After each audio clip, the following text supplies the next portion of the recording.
ராமர் கோவில் திறப்பு விழாவுக்கு பொதுமக்கள் யாரும் வர வேண்டாம் என்றும் வீடுகளில் அகல் விளக்குகளை ஏற்றி வழிபட வேண்டும் என்றும் பிரதமர் மோடி அறிவுறுத்தியுள்ளார். அது குறித்த கூடுதல் விவரங்களை இந்த தொகுப்பில் பார்க்கலாம்.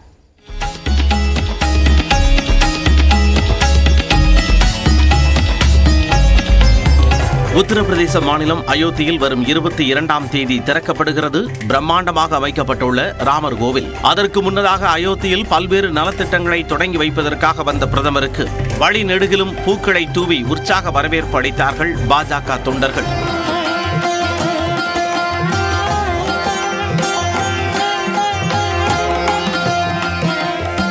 ஆங்காங்கே மேடைகள் அமைத்து கிருஷ்ணர் நாட்டிய நாடகம் அரங்கேற்றப்பட்டது.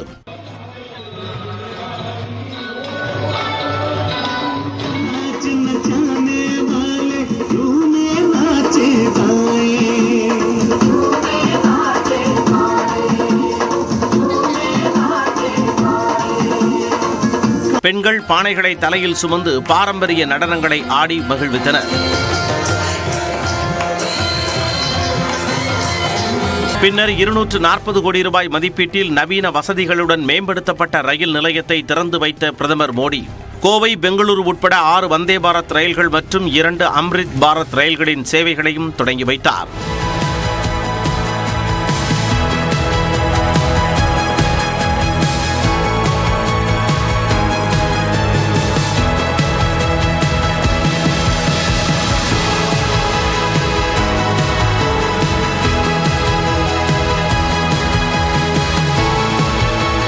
இதைத் தொடர்ந்து 1450 கோடி ரூபாய் மதிப்பீட்டில் அயோத்தியில் பிரம்மாண்டமாக அமைக்கப்பட்டுள்ள மகரிஷி வால்மீகி சர்வதேச விமான நிலையத்தையும் மக்கள் பயன்பாட்டிற்கு கொண்டு வந்தார் பிரதமர் மோடி.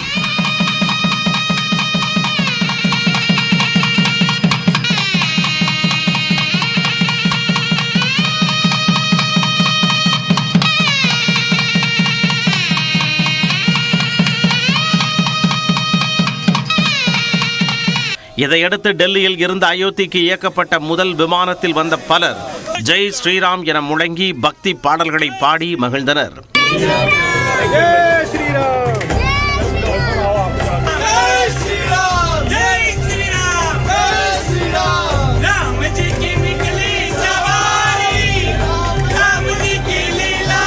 பின்னர் அயோத்தியில் நடைபெற்ற பொதுக்கூட்டத்தில் பங்கேற்ற பிரதமர் மோடி பல்வேறு புதிய திட்டங்களுக்கு அடிக்கல் நாட்டியதுடன் ராமர் கோயிலுக்கும் செல்லும் ராமர் பாதை, பக்தி பாதை, தர்ம பாதை, ராம ஜன்ம பூமி பாதை ஆகியவற்றை திறந்து வைத்தார். பின்னர் நிகழ்ச்சியில் பேசிய அவர் பாரம்பரியம், வளர்ச்சியின் வலிமை ஆகியவை இந்தியாவை முன்னோக்கி கொண்டு செல்வதாக தெரிவித்தார். மேலும் வரும் 22ஆம் தேதி ராமர் கோவில் திறப்பு விழாவை உலகமே எதிர்நோக்கி காத்திருப்பதாகவும் திறப்பு விழாவிற்கு அழைப்பு விடுக்கப்பட்டவர்கள் மட்டுமே வர வேண்டும் என்றும் வலியுறுத்தினார். आग्रह करता हूं कि 22 को यहां पहुंचने का प्रयास हम न करें. कुछ ही लोगों को निमंत्रण गया है, वे लोग आएंगे और 23 के बाद सारे देशवासियों के लिए आना बड़ा सरल हो जाएगा. साथियों, आज मेरा एक आग्रह.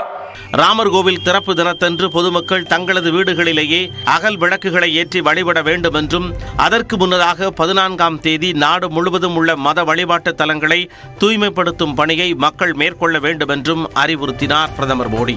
நியூஸ் 18 தமிழ்நாடு தொலைக்காட்சி செய்திகளுக்காக பெரிய பத்மநாபன்.